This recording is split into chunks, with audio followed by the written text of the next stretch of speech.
Hey there, this is Janet LeBlanc from Paper and Spark. Welcome to the video overview, a brief introduction of the PayPal import add-on.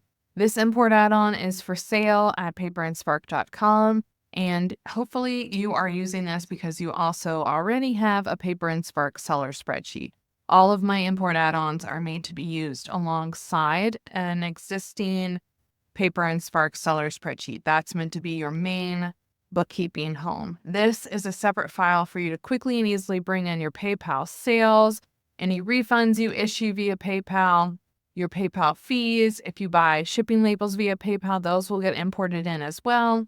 And then some stuff related to your sales tax and in-state sales and anything related to any PayPal capital loans you might have. So with a quick copy and paste, which I'll show you how to do in the next video, you'll be able to easily total up what you need from PayPal and then transfer it over to your main seller spreadsheet. Now, when you watch the other video tutorials where I am walking you through how to copy and paste that CSVN or how to interpret some of the information that you see here on your summary tab, you might see me working on the PayPal seller spreadsheet.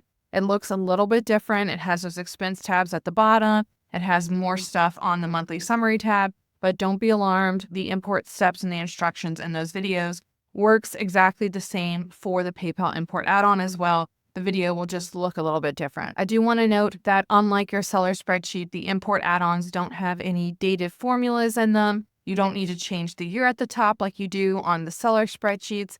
You can use the same file year to year for whatever year you want to do your books for. I do recommend checking over in your account at paperandspark.com that you have the most up-to-date version in case we change formulas from time to time. You can check out that information inside your account in the maintenance log. Just like with your main seller spreadsheet, you have access to these video instructions and the Google Doc written instructions.